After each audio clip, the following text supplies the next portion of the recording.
Hi everyone, welcome to O2 academy. My name is Diksha और history के previous year question हम solve कर रहे हैं जो भी आपसे पंजाब सिविल सर्विसेज में पूछे गए थे। तो इनको कंटिन्यूटी में सॉल्व कीजिए। एटलीस्ट डेली के 10 क्वेश्चन सॉल्व आप कर सकते हो। अभी हम डेप्थ एनालिसिस करेंगे। 2015 के जो क्वेश्चंस बचे हुए हैं उनके ऊपर फोकस करेंगे। इससे पहले हमने साइंस के कंप्लीट किए थे, पॉलिटी के कंप्लीट किए थे। आई एज्यूम आपने वो लेक्चर्स भी देख लिए हैं। साथ में हमने एक एनालिसिस भी देखी थी कि कौन से प्रोबेबल क्वेश्चन है जो आपसे पूछे जा सकते हैं। चलिए जी, क्वेश्चन नंबर 7 तक हमने पीसीएस 2015 के कंप्लीट कर लिए थे। आज हम फोकस करेंगे 2015 के क्वेश्चन नंबर 8 पे, जो कि हिस्ट्री सेक्शन से था।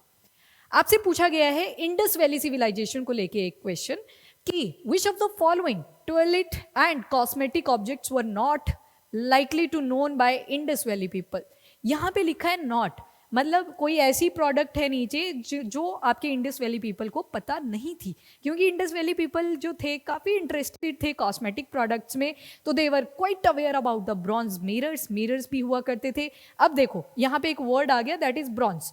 ब्रॉन्ज जो होता है वो आपका एक एलॉय होता है। एलॉय क्या होता है? एक या मेटल्स का मिक्सचर हो सकता है या फिर मेटल और नॉन मेटल का भी मिक्सचर हो सकता है। तो that is alloy, mixture of 2 और मोर मेटल्स। ठीक है, तो आप मुझे कमेंट में बताओगे कि जो ब्रॉन्ज है that is mixture of which metal. Ivory combs, कंघी भी यूज किया करते थे। एंटीमनी की रॉड्स उनके पास अवेलेबल थी, पर हेयर डाइज जो थी उसके हमें कोई रेलिवेंट एविडेंसेस नहीं मिले हैं। बाकी इंडस वैली सिविलाइजेशन सबसे पुरानी सभ्यता मानी जाती है, जिसको आप हड़प्पन सिविलाइजेशन के नाम से भी जानते हो। 3 फेजेस आए, कौन कौन से? अर्ली फेज था, मैच्योर फेज था और लेटर फेज था। अर्ली फेज और लेटर फेज कहीं ना कहीं रूरल था, पर जहां पे आप मैच्योर फेज को देखोगे it was highly urban phase. इसी फेज के दौरान आप देखते हो ड्रेनेज सिस्टम उनका वेल डेवलप बनता है। जो घर हुआ करते थे 2 स्टोरी के भी आपको देखने को मिलते हैं। जो इनके मेन एंट्रेंस हुआ करते थे वो बैक साइड पे होते थे। प्राइवेसी का काफी ध्यान रखा करते थे। So there are lot of development that took place in Harappan civilization, specially in mature phase. Next question आपसे पूछा गया था, consider the following bhakti saints. यहाँ पे आपको पता है 2 मूवमेंट शुरू हुई थी, एक थी भक्ति मूवमेंट, दूसरी का नाम था सूफीज्म। तो यहाँ पे भक्ति मूवमेंट्स के कॉन्टेक्स्ट में आपसे क्वेश्चन पूछा गया है कि कौन से ऐसे भक्ति सेंट्स हैं they were preaching when Lodhi dynasty fell and Babar took over. तो मतलब जब बाबर रूलिंग में आते हैं और लोधी डायनेस्टी खत्म होती है। तो आपको याद होगा, जैसे ही हम अपनी एंशियंट हिस्ट्री से जंप करते हैं toward early medieval history, Bahmani kingdom, Vijayanagara empire, ये सब भी चल रहे होते हैं साथ के साथ। ऊपर की तरफ अगर देखोगे तो देयर इज लोधी डायनेस्टी। ठीक है, लोधी डायनेस्टी किसका पार्ट थे? तो दिल्ली सल्तनत के। स्लेव डायनेस्टी से शुरू हुए थे और लोधी डायनेस्टी पे खत्म हुए थे। नाम क्या क्या थे? तो याद रखिएगा, पहले आते हैं बहलोल लोधी, बहलोल लोधी के बाद आते हैं सिकंदर लोधी, सिकंदर लोधी के बाद आए थे इब्राहिम लोधी। इब्राहिम लोधी के साथ ही बाबर की होती है first battle of Panipat 1526। Year भी याद रखोगे, 1526। सेकेंड बैटल ऑफ पानीपत फिर 1556 में जाके हुई थी। अकबर का टाइम लाइन आ चुका है, पर अभी फोकस करेंगे हम 1526 के ऊपर। तो जब बाबर ने टुक ओवर करा तो सिर्फ एक ही भक्ति सेंट एग्जिस्ट करेंगे, दैट इज गुरु नानक जी। तो यहाँ पे आपका करेक्ट आंसर होगा आंसर बी। गुरु नानक के बारे में बात करें अगर, तो सिखिज्म के भी फाउंडर हैं। बर्थ की टाइमिंग देखोगे तो 1469 है, और जो इन्होंने टीचिंग गेन करी थी वो 15th सेंचुरी में जाके काफ़ी ज़्यादा प्रोमिनेंट हो चुकी थी। और बाबर ने जब डिफीट किया था इब्राहिम लोधी को फर्स्ट बैटल ऑफ पानीपत में 1526, तो उस टाइम पे आपको मिलेंगे दैट इज गुरु नानक जी। और दद्दू दयाल जी की बात करें तो ये कबीर दास के डिसाइपल थे, स्टूडेंट थे उनके। कबीर दास वही हैं जिन्होंने एक बुक भी लिखी है, नाम है बीजक। याद रखना इसको, वेरी इंपॉर्टेंट। कबीर जी के दोहे भी आप पढ़ते हैं, काल करे सो आज कर, आज करे सो अब, पल में पल्ले होएगी बहुरी करेगा कब। तो that was the doha given by Kabir ji. तो दद्दू दयाल जो थे he was disciple of Kabir Das. उसके अलावा ये काफ़ी ज़्यादा एक्टिव थे 16th सेंचुरी में, जब ऑलरेडी बाबर जो मुगल एम्पायर है वो एस्टेब्लिश हो चुका है। तुलसीदास को हम गोस्वामी तुलसीदास के नाम से भी जानते हैं। इनका बर्थ होता है जाके 1532 में। तो आपसे पूछा गया था जब फेल हुई लोधी डायनेस्टी और इमर्ज हुआ कौन? मुगल एम्पायर, यानी कि बाबर एस्टेब्लिश करते हैं, तो उसके हिसाब से जो करेक्ट आंसर होगा that is going to be Guru Nanak only. तो यहाँ पे इनकी डिटेलिंग्स है। इसके अलावा और भी बहुत सारे भक्ति सेंट्स हुए, जैसे कि नामदेव, रामानंदा, शंकरा एंड रामानुजा। ठीक है, नेक्स्ट क्वेश्चन आपसे पूछा गया था, who among the following apparently impressed Jahangir, Jahangir को किसने इम्प्रेस किया था to issue farman in 1613 AD to the English establish a factory at Surat. तो जहांगीर को इम्प्रेस किसने किया था जब पोर्टुगल्स को इंग्लिश ने डिफीट किया था? तो यहाँ पे defeat of Portugal naval squadrons by English, क्योंकि आपको याद होगा जो पोर्टुगल्स थे उनका मानना क्या था कि आपको कहाँ का राजा होना चाहिए, पानी का राजा, मतलब पानी के ऊपर आपका कंट्रोल होना चाहिए। कार्टास सिस्टम ये लेके आते हैं, एक तरह से जैसे आपको लाइसेंस चाहिए होता है तो वैसे ही कार्टास सिस्टम ये लेके आए थे कि अगर आपको यहाँ से ट्रेड करना है पानी के रूट से तो आपके पास कार्टास होना चाहिए। तो इस तरह से पोर्टुगल्स को इंग्लिश डिफीट करते हैं और जहांगीर बहुत ज़्यादा खुश हो जाते हैं और उनको फरमान दे देते हैं कि आप अब ट्रेड कर सकते हो। तो इसी वजह से यहाँ पे correct answer is going to be option D.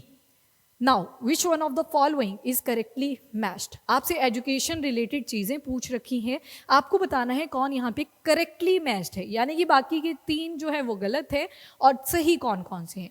तो सबसे पहले तो अगर आपने ये टेबल पढ़ रखा होगा तो आपको इजी हो जाएगा इनको लर्न करना।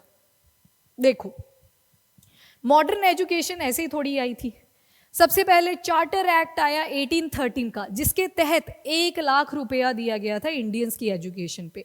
और वो एजुकेशन कैसी होने वाली थी कि जो हायर क्लास सोसाइटी थी इंडियंस की उनको एजुकेशन प्रोवाइड करी जाएगी। और फिर ये अजम्पशन लगा ली गई कि जो सुपीरियर क्लास होगी वो बाकी के inferior, so called inferior class होगी, उनको टीच करेंगे। पर ऐसा कुछ होना नहीं था, that was the psychological phenomena. तो चार्टर एक्ट 1813 के तहत 1 लाख रुपया लगाया गया था on the education of Indians by Britishers. खैर पैसा तो इंडियंस का ही था पर बोलने को ब्रिटिशर्स ने लगाया था।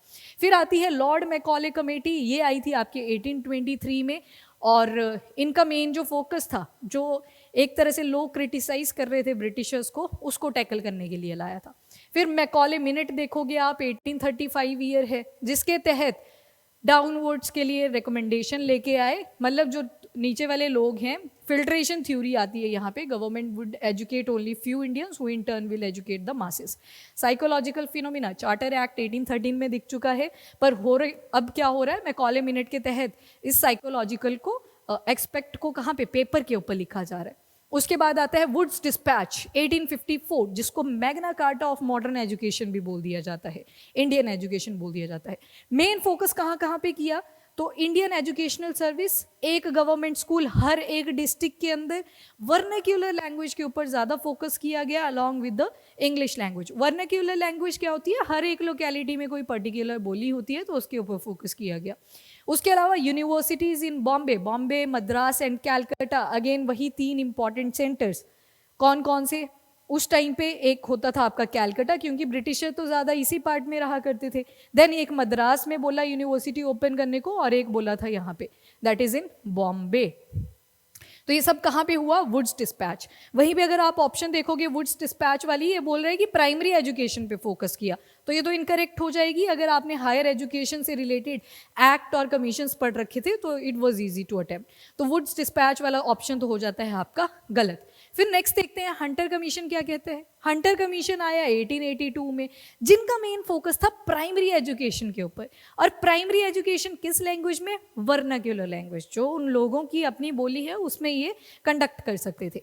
Literary and vocational education at higher levels, higher level की भी बात करी पर लिटरेरी और वोकेशनल एजुकेशन के ऊपर करी, और विमेन एजुकेशन के लिए काफ़ी ज़्यादा एम्फेसाइज किया। तो यहाँ पे बोला गया है कि जो हंटर कमीशन है that talk about secondary education, तो हो गया ये गलत। यहाँ पे हमने देखा एक तो प्राइमरी एजुकेशन की बात हुई और साथ में जो यूनिवर्सिटी वगैरह में वोकेशनल लैंग्वेजेस होनी थी, क्लासेस होनी थी, तो ये भी इनकरेक्ट हो जाएगा। फिर आया आपका रिले कमीशन। रिले कमीशन में क्या बोला गया, 1902 में आया था रिले कमीशन। तो इसमें बोला गया था, हम देखेंगे कि ये जो यूनिवर्सिटीज़ सेटअप हुई कहाँ पे, आपके कैलकाटा, नीचे मद्रास और साइड में बॉम्बे में, उनकी प्रोग्रेस को देखो कि जिस पर्पज से हमने ये यूनिवर्सिटीज़ एस्टेब्लिश करी थी क्या वो सच में वैसे ही काम कर रही हैं। और R&D इन यूनिवर्सिटीज़, इसको प्रमोट किया गया। पावर दी गई कि स्टाफ को अपॉइंट किया जा सकता है। और एक इंडियन यूनिवर्सिटी एक्ट लेके आते हैं 1904 के अंदर। तो यहाँ पे देखो रिले एक्ट, तो यस यूनिवर्सिटी एजुकेशन के ही ऊपर फोकस करता है। तो हमें खैर करेक्ट आंसर तो मिल चुका है, that is going to be option C. पर सेटलर कमीशन भी देख लेते हैं, 1917 में आया था।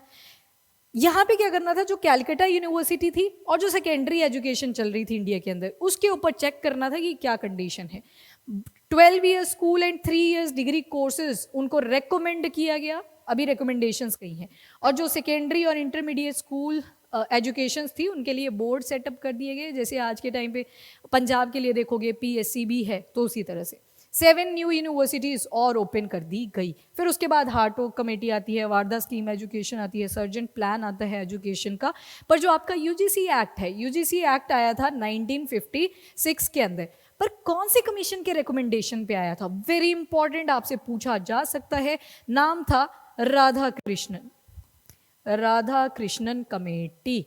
ये आई थी आपकी 1948-49 में, यानी कि इंडिपेंडेंस के बाद में। पर ये जो आपसे क्वेश्चन पूछा गया था ये 1947 से पहले के पूछे गए थे।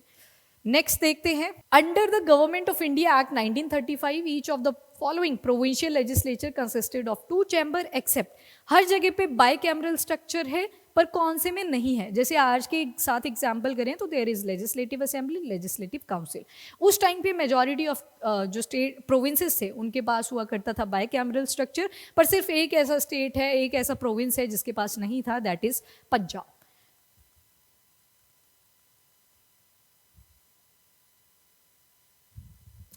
इसके बाद के जो क्वेश्चन है वो करेंगे नेक्स्ट वीडियो में। अभी इनको प्रॉपर तरीके से रिवाइज करो। तो जो आज का लेसन ऑफ द डे है वो ये है कि आपको जितने भी हायर एजुकेशन से रिलेटेड एक्ट थे, कमीशन थे, वो एक बार रिवाइज कर लेने हैं। So thank you everyone, have a nice day.